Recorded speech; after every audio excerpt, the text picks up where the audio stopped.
ದಿನಾಂಕ 28/6/2025 ಸರಿತಾ ಅನ್ನೋರು ಚಿಕ್ಕಗೌಡನಹಳ್ಳಿ ಗ್ರಾಮ ಮಳ್ಳವಳ್ಳಿ ತಾಲೂಕಿನಲ್ಲಿ ಸಂಜೆ ಸುಮಾರು 6:15ಕ್ಕೆ ವಾಕ್ ಮಾಡಬೇಕಾದ್ರೆ ಯಾರೋ ಒಬ್ಬ ದುಷ್ಕರ್ಮಿಗಳು ಹಿಂದೆ ಬದಿಯಿಂದ ಬಂದು ಅವ್ರದ್ದು 2 ಎಳೆ ಚೈನ್ ಸ್ನ್ಯಾಚ್ ಮಾಡಿರ್ತಾರೆ.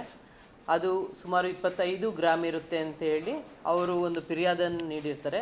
ಇದಕ್ಕೆ ಸಂಬಂಧಿಸಿದಂತೆ ಕಿರುಗಾವಲು ಪೊಲೀಸ್ ಠಾಣೆಯಲ್ಲಿ ಮೊಕದ್ದಮೆ ನಂಬರ್ 61/25 ಕಲಂ 309 ಸಬ್ ಕ್ಲಾಸ್ 4 BNS ಅಲ್ಲಿ ಪ್ರಕರಣವನ್ನು ದಾಖಲು ಮಾಡಿಕೊಂಡು ಇದಕ್ಕೆ ತಂಡವನ್ನು ರಚಿಸಲಾಗಿರುತ್ತದೆ. ಇದು ಅಡಿಷನಲ್ SP ತಿಮ್ಮಯ್ಯ ಹಾಗೂ ಗಂಗಾಧರ್ ಸ್ವಾಮಿಯವರನ್ನ ಒಳಗೊಂಡಂತೆ DSP Yashwant Kumar, CPI Sridhar, PSI Ravikumar, ಸಿಬ್ಬಂದಿಗಳಾದ Riyaz Pasha, ಪ್ರಭು ಸ್ವಾಮಿ, ಲೋಕೇಶು, ರವಿಕಿರಣ್, ಕಾನ್ಸ್ಟೇಬಲ್ಸ್ಗಳಾದ ಸಿದ್ದರಾಜು, ಶ್ರೀನಿವಾಸ್, ಮಧುಕಿರಣ್, ಶಿವಕುಮಾರ್, ರಫೀಕ್, ನದಾಫ್, ನಾಗೇಶ್, ಬಸವರಾಜು, ಮಹಾದೇವಸ್ವಾಮಿ ಮತ್ತು ನಾಗರಾಜ್ ರವರನ್ನು ಒಳಗೊಂಡಂತೆ ತಂಡವನ್ನು ರಚಿಸಲಾಗಿದ್ದು, ಇವರು ಆರೋಪಿಗಳಾದ ಸದ್ದಾಂ ಹುಸೇನ್ ಹಾಗೂ ಸೈಯದ್ ಅಯೂಬ್ ಇವರಿಬ್ಬರು ಮೈಸೂರಿನವರಾಗಿರ್ತಾರೆ. ಇವರನ್ನು ದಸ್ತಗಿರಿ ಮಾಡಿ ವಿಚಾರಣೆ ಮಾಡಿದಾಗ ತಿಳಿದು ಬರುತ್ತೆ ಇವರು ಈಗಾಗಲೇ ಕಿರಿಗಾವಲು ಪೊಲೀಸ್ ಠಾಣೆ 61/25 ಒಂದು ಚೈನ್ ಸ್ನ್ಯಾಚಿಂಗ್ ಮಾಡಿರ್ತಾರೆ ಮತ್ತು ಕಿರಿಗಾವಲು ಪೊಲೀಸ್ ಠಾಣೆಯಲ್ಲಿ 88/25 ಮತ್ತು ಇನ್ನೊಂದು 109/25 HBT ಡೇ ಮಾಡಿರ್ತಾರೆ ಮತ್ತು ನಾಗಮಂಗಲ ಠಾಣೆಯಲ್ಲಿ ಒಂದು 132/25 HBT ನೈಟ್, ಮಳವಳ್ಳಿ ಗ್ರಾಮಾಂತರ ಠಾಣೆಯಲ್ಲಿ HBT ನೈಟ್ ಮಾಡಿರ್ತಾರೆ 2 ಪ್ರಕರಣಗಳು ಮತ್ತು ಮೈಸೂರು ಸಿಟಿ ವಿಜಯನಗರ ಠಾಣೆಯಲ್ಲಿ ಒಂದು ಚೈನ್ ಸ್ನ್ಯಾಚಿಂಗು, ದಾವಣಗೆರೆ ವಿದ್ಯಾನಗರದಲ್ಲಿ ಒಂದು ಚೈನ್ ಸ್ನ್ಯಾಚಿಂಗ್ ಮಾಡಿರ್ತಾರೆ ಅಂತ ತಿಳಿದು ಬರುತ್ತೆ. ಒಟ್ಟಾರೆಯಾಗಿ 230 ಗ್ರಾಮ್ ಚಿನ್ನ ಮತ್ತು 178 ಗ್ರಾಮ್ ಬೆಳ್ಳಿಯನ್ನು ಇವರಿಂದ ವಶಪಡಿಸಿಕೊಳ್ಳಲಾಗಿದೆ. ಒಟ್ಟು ಅಂದಾಜು 31,98,000 ವರ್ತ್ ಪ್ರಾಪರ್ಟಿನ ನಾವು ಸೀಸ್ ಮಾಡಿರ್ತೀವಿ. ಈಗಾಗಲೇ ಇವರು ಅಕ್ಯೂಸ್ಡ್ ಆರೋಪಿ 1 ಸದ್ದಾಂ ಹುಸೇನ್ ರವರು ಮೈಸೂರಿನಲ್ಲಿ ಒಂದು ಹಲ್ಲೆ ಪ್ರಕರಣದಲ್ಲಿ ಭಾಗಿಯಾಗಿರ್ತಾರೆ ಅಂತ ತಿಳಿದು ಬಂದಿದೆ. ಹಾಗೆ ಆರೋಪಿ 2 ಸದ್ದಾಂ ಅಯೂಬ್ ರವರು ಶಿವಮೊಗ್ಗ, ಮೈಸೂರು, ಮಂಡ್ಯ, ಚಾಮರಾಜನಗರ ಜಿಲ್ಲೆಯಲ್ಲಿ ಸುಮಾರು 38 ಕಳ್ಳತನ ಪ್ರಕರಣದಲ್ಲಿ ಭಾಗಿಯಾಗಿದ್ದು, ಇವರು ದಿನಾಂಕ 16/7/2025 ಜೈಲಿನಿಂದ ರಿಲೀಸ್ ಆಗಿರ್ತಾರೆ. ರಿಲೀಸ್ ಆದ ನಂತರ ಇವೆಲ್ಲ ಒಂದು ಪ್ರಕರಣಗಳನ್ನ ಮಾಡಿರ್ತಾರೆ ಅಂತ ತಿಳಿದು ಬಂದಿದೆ. ಇವರನ್ನು ಮೈಸೂರಲ್ಲಿ ದಸ್ತಗಿರಿ ಮಾಡಲಾಗಿದೆ.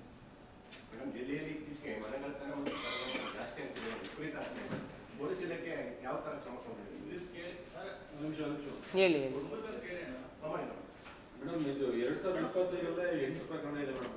ಹೌದು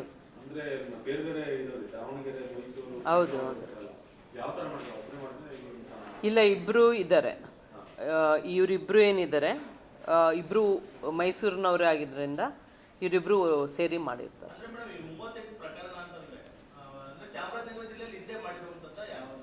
ಇಲ್ಲ, ದಸ್ತಗಿರಿ ಅಂದರೆ ಅವ್ರು ಆಲ್ರೆಡಿ ಟೋಟಲಿ 38 ಪ್ರಕರಣ ಇದೆ ಅವ್ರ ಮೇಲೆ. ಅವರು ಲಾಸ್ಟ್ 7th ಮಂತಲ್ಲಿ 16/7 ಜೈಲಿಂದ ರಿಲೀಸ್ ಆದಮೇಲೆ ಈ 8 ಪ್ರಕರಣಗಳು ಮಾಡಿರ್ತಾರೆ ಅಂತ ತಿಳಿದು ಬಂದಿದೆ. ಇಲ್ಲ, ಈಗ ಮೊದಲನೇದಾಗಿ ಇಷ್ಟು ನಮಗೆ ಗೊತ್ತಾಗಿದೆ. ಇನ್ನು ತನಿಖೆ ಮಾಡಿ ಅದರಿಂದ ತಿಳಿಬೇಕಾಗಿದೆ ಬೇರೆ ಯಾವ್ದಾದ್ರು ಪ್ರಕರಣದಲ್ಲಿ ಭಾಗಿಯಾಗಿದ್ದಾರ ಅಂತ.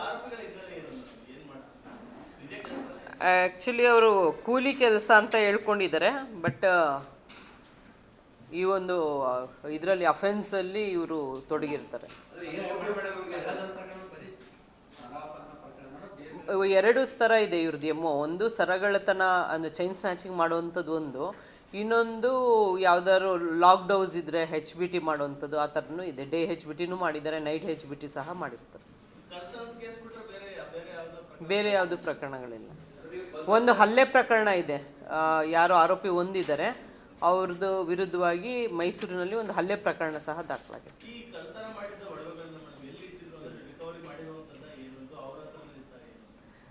ಇದು ರಿಕವರಿ ಮಾಡಿರೋದು.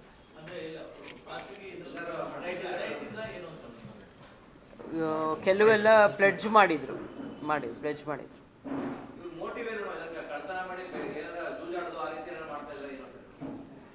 ಹಾಂ, ಅವರು ಲೈವ್ಲಿಹುಡ್ಗೆ ಅವರು ಏನಿದೆ ಅವ್ರದ್ದು ಶೋಕಿಗೆ ಆ ಥರದ ಕಳ್ತನ ಮಾಡಿದ್ದಾರೆ.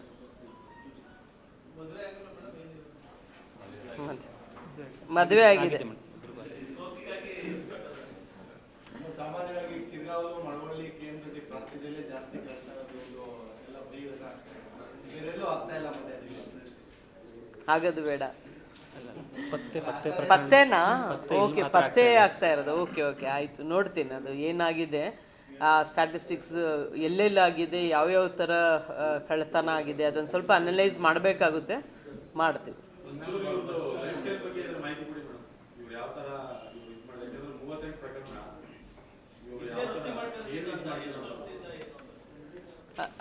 ಹಾಂ, ಎಷ್ಟು ವರ್ಷದಿಂದ? 11 ವರ್ಷದಿಂದನೂ ಮಾಡ್ತಾ ಇರ್ತಾರೆ ಕಳ್ಳತನ. ನಮ್ಮ ಬಸ್ ಸ್ಟ್ಯಾಂಡ್ಗಳಲ್ಲಿ ಕಳ್ಳತನ ಪ್ರಕರಣಗಳಲ್ಲಿ ಒಂದೇ ಪ್ರಕರಣ ಇನ್ನೂ 9 ಪ್ರಕರಣ ಬಾಕಿ ಇತ್ತಲ್ಲ. ಇಲ್ಲ, ಟ್ರೇಸ್ ಔಟ್ ಆದಾಗ ನಾನೇ ತಿಳಿಸ್ತೀನಿ. ಇನ್ನೂ ಟ್ರೇಸ್ ಔಟ್ ಆಗಿಲ್ಲ.